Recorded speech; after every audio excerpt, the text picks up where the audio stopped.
안녕하세요. 오늘 사연은 코인 투자 실패로 방황했던 시절을 보내셨던 50대 남자분의 사연입니다. 구독과 좋아요를 눌러주시면 공감 사연을 소개하는 데 더욱 힘이 납니다.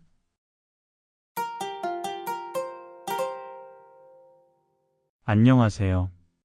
저는 50대 가장입니다. 제 나이쯤 되면 삶이 어느 정도 안정됐다고 생각하는 분들도 많을 겁니다. 직장에서 자리도 잡고 아이들도 어느 정도 자라 있고 집안도 큰 위기 없이 흘러가는 나이. 하지만 저는 최근 몇 년 동안 그 안정이라는 단어의 의미를 완전히 잃어버렸습니다. 안정은커녕 매달이 전쟁 같았고 내일이 불안했습니다.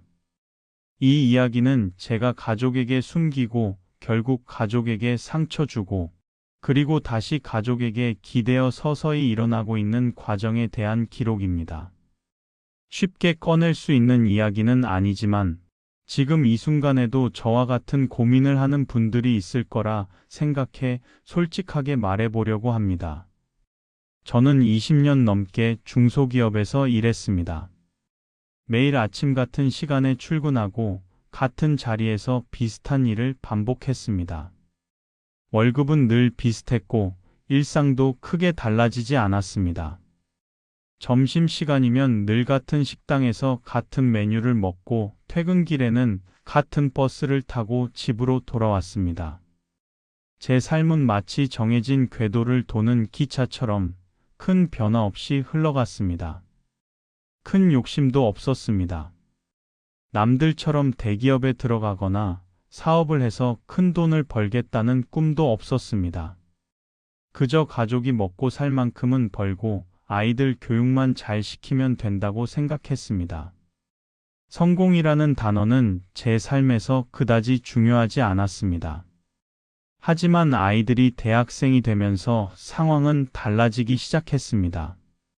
아들 등록금, 딸 기숙사비, 식비, 차비, 학원비 한 달 한 달이 빠듯했습니다.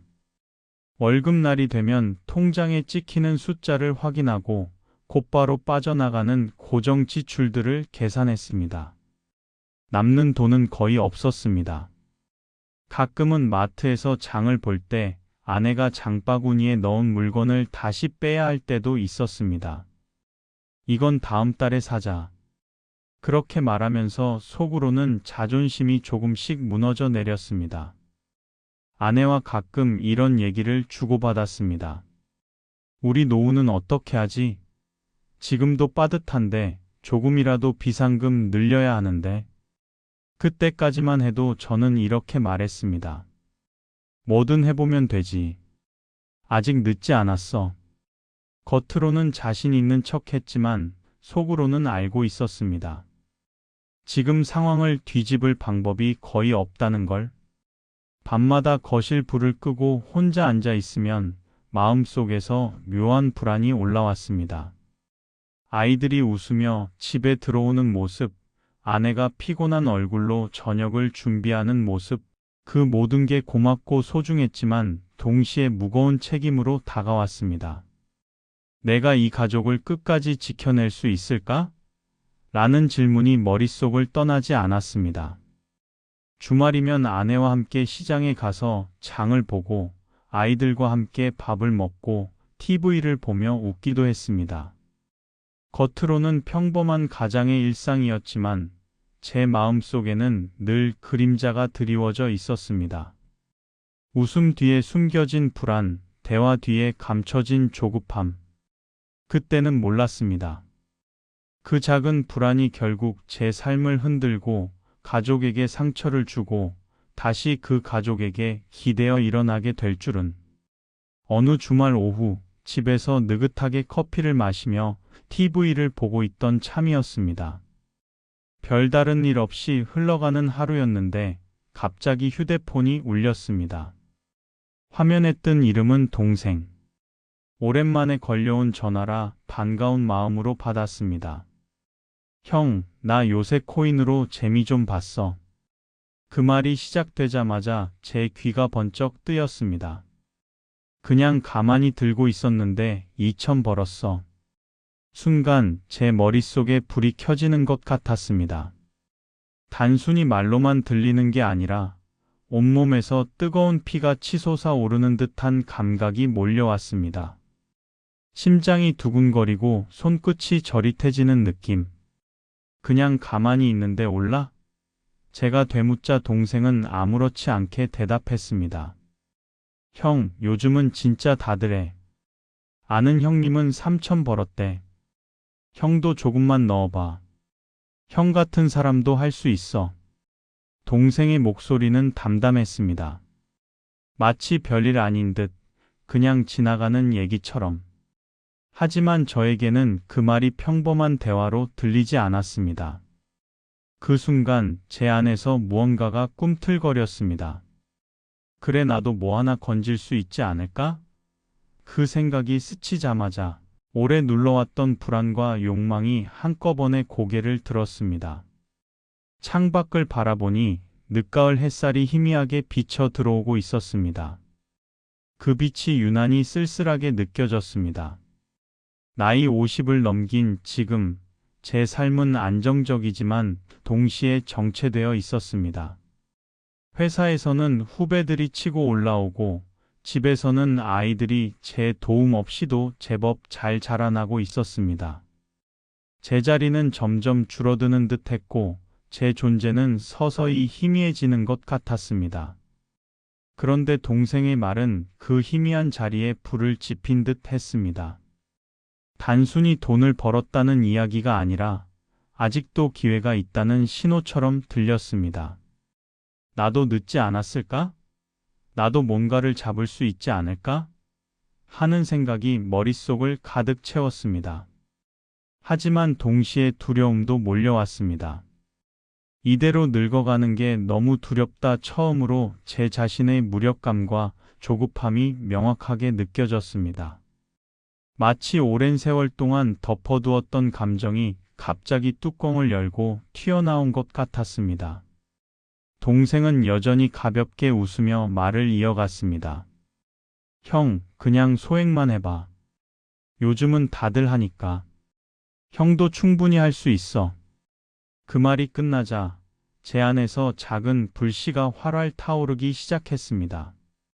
그날 이후로 저는 괜히 인터넷을 뒤적이며 코인 시세를 확인했습니다. 뉴스 기사 제목 하나에도 마음이 요동쳤습니다. 동생의 전화는 단순한 대화가 아니었습니다. 그것은 제 삶의 균형을 흔드는 작은 불씨였고 그 불씨는 제 안에서 점점 커져가고 있었습니다. 첫 투자는 조심스러웠습니다. 처음에는 50만 원, 그 다음엔 100만 원. 손끝이 떨리고 송금 버튼을 누르는 순간 심장이 쿵 내려앉는 듯 했습니다. 작은 금액이었지만 제게는 낯선 세계로 발을 들여놓는 첫걸음이었습니다. 아내에게 말할 용기가 없었습니다. 아니, 정확히 말하면 말하고 싶지 않았습니다. 가족에게 나 돈 부족해서 다른데 손 뗀다. 내가 책임지는 아빠 맞나? 이런 말을 꺼낼 용기가 없었기 때문입니다. 그 말은 제 자존심을 무너뜨릴 것 같았고 가장으로서의 체면을 완전히 잃는 것 같았습니다. 그래서 새벽마다 몰래 휴대폰을 들여다보며 가격이 오르는 걸 보고 혼자 미소 짓고 떨어지는 걸 보고 혼자 불안해했습니다. 거실 불빛만 희미하게 켜놓고 가족들이 잠든 사이에 작은 화면 속 숫자에 온 신경을 집중했습니다. 아내는 어느 날 그 모습을 발견하고 말했습니다. 여보, 요즘 뭐에 그렇게 집중해요? 그냥 뉴스 좀 보는 거야. 제 대답은 늘 같았습니다. 가족에게 들키면 안 된다는 생각이 제일 먼저 들었기 때문입니다. 처음 30만 원 수익이 났을 때 저는 정말 심장이 터질 것 같았습니다. 손바닥에 땀이 차고 머리가 뜨거워지고 그 작은 금액이 마치 인생의 전환점처럼 느껴졌습니다. 거울 앞에서 혼자 중얼거렸습니다. 할 수 있다, 나도 할 수 있어. 그날 이후 진짜 어리석은 결정들이 이어졌습니다. 정기예금 해지, 아내 몰래 모아둔 비상금 투입, 아이들 등록금 계좌에서 일부 이동. 그때의 저는 단순한 투자자가 아니라 탐욕에 취한 사람이었습니다. 밤 2시, 새벽 3시.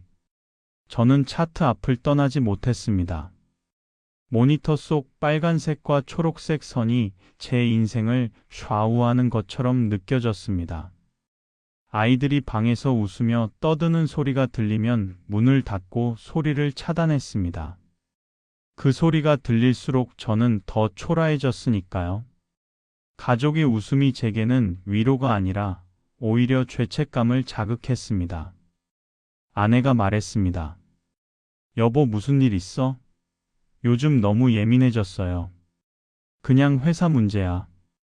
하지만 사실 저는 회사보다 차트 때문에 화가 나 있었고, 회사보다 코인 때문에 잠을 못 자고 있었고, 회사보다 투자 때문에 예민했습니다. 가족들은 이유도 모르고 제가 화내는 걸 고스란히 받고 있었습니다. 아이들이 작은 실수를 해도 목소리가 커졌고, 아내가 사소한 말을 해도 짜증이 먼저 나왔습니다. 어느 날 제가 들고 있는 알트코인이 이상하게 떨어지기 시작했습니다. 마이너스 10%, 마이너스 20%, 마이너스 30%. 저는 손을 떨면서 새벽 내내 모니터만 바라봤습니다. 반등 온다, 반등 와야 한다, 제발 제발 속으로 중얼거리며 화면을 붙잡듯 응시했습니다. 아내가 새벽에 물을 마시려고 나왔다가 말했습니다. 여보, 아직도 안 자요? 몸 상해요. 금방 잘게. 그날 저는 새벽까지 차트 앞에서 패닉에 빠져 있었고, 아내는 그것이 무엇인지, 얼마나 위험한 상태인지 모른 채 잠에 들었습니다. 손실이 커지자 저는 미친 선택을 합니다. 이대로 손실을 확정할 순 없다. 추가 매수하면 돌아올 수 있다. 그 생각 하나로 저는 결국 대출까지 손을 댔습니다. 은행에서 대출 승인 문자가 왔을 때 손이 떨리고 숨이 막히도록 답답했습니다. 하지만 동시에 이번이 마지막이다. 이걸로 복구하면 끝. 이런 희망이 끼어들었습니다. 그 희망은 제일 위험한 환상이었습니다. 시장은 제 기도를 들어주지 않았습니다. 코인은 다시 폭락했습니다. 제가 들고 있던 알트코인은 거의 0에 가까운 숫자로 내려갔습니다. 모니터 앞에서 그걸 보고 있는데 진짜 현실이 아닌 느낌이 들었습니다. 꿈인가? 아니면 내가 미친 건가? 머리를 감싸 쥐고 바닥에 주저앉았습니다. 눈물이 나지도 않았습니다. 한참 뒤에야 겨우 손을 떨며 휴대폰을 들고 잔고를 봤습니다. 빚 1억 1천. 그 숫자를 본 순간 가슴이 조여오고 숨을 제대로 들이마실 수가 없었습니다. 거실은 고요했지만 제 안에서는 폭풍이 몰아쳤습니다. 아이들 방에서 들려오는 작은 웃음소리조차 제게는 너무 멀리 있는 세계처럼 느껴졌습니다. 가족과 함께 있는 집이었지만 그 순간만큼은 완전히 혼자가 된 듯 했습니다. 그 순간 떠오른 건 차트도 아니고 돈도 아니었습니다. 아들 얼굴, 딸 얼굴, 아내 얼굴. 한 명씩 스쳐 지나가는데 그 얼굴 하나하나에 제가 준 무게가 느껴졌습니다.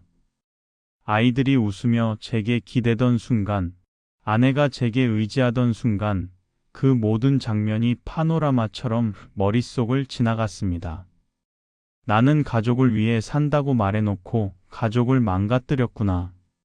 그날 밤 저는 제 자신이 너무 한심하고 너무 미웠습니다. 거실 불빛 아래 홀로 앉아 있는데 제 그림자가 바닥에 길게 드리워져 있었습니다. 그 그림자가 마치 제 삶의 무게 같았습니다.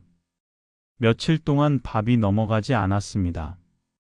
숟가락을 들었다가 내려놓고 밥상 앞에 앉아 있어도 젓가락이 움직이지 않았습니다.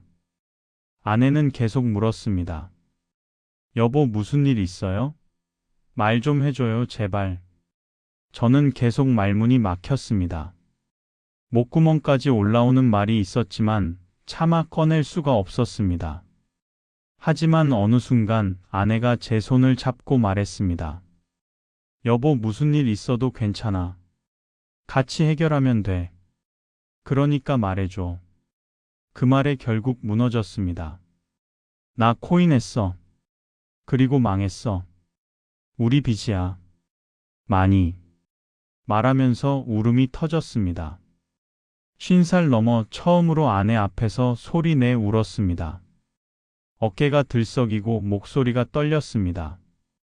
아내는 한참 말을 못했습니다. 그저 눈을 크게 뜬 채 저를 바라봤습니다. 시간이 멈춘 듯한 정적 속에서 제 울음소리만 방 안에 울려 퍼졌습니다. 잠시 뒤 아내가 조용히 말했습니다. 여보, 왜 혼자 했어요? 왜 나한테 말 안 했어요? 우린 가족인데. 그 말이 저를 완전히 무너뜨렸습니다. 아이들에게도 결국 얘기해야 했습니다. 그날 저녁 거실에 가족이 앉아 있었고 저는 한 단어 한 단어 힘겹게 꺼냈습니다. 아빠가 실수를 크게 했다. 미안하다. 아들은 조용히 고개를 끄덕이며 말했습니다. 아빠도 힘들었겠네. 딸은 제 손을 잡았습니다. 아빠, 우리 같이 해결하면 돼. 그때 저는 내가 잃을 뻔한 게 돈이 아니라 가족이었구나라는 걸 깨달았습니다. 돈은 숫자였지만 가족은 제 삶의 이유였습니다. 그 뒤로 저는 차트를 삭제했습니다. 휴대폰에서 모든 코인 관련 앱을 지웠습니다. 컴퓨터에서도 다 지웠습니다. 모니터 앞에 앉아있던 제 모습이 얼마나 초라했는지 이제는 다시 떠올리기도 싫었습니다. 대출은 5년, 7년이라는 긴 계획을 세워서 조금씩 갚아가기로 했습니다. 아내는 부업 시간을 늘렸고 저는 주말 알바를 시작했습니다. 편의점에서 물건을 정리하고 새벽에 신문을 돌리며 땀을 흘리면서도 마음 한구석은 조금씩 가벼워졌습니다. 솔직히 힘듭니다.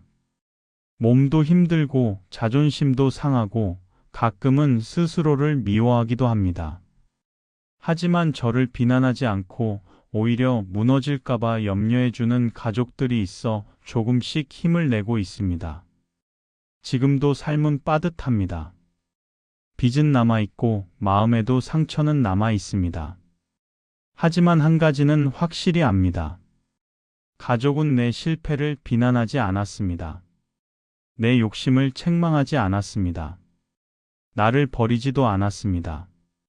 오히려 제가 무너졌을 때 가장 먼저 손 내밀어 준 건 가족이었습니다.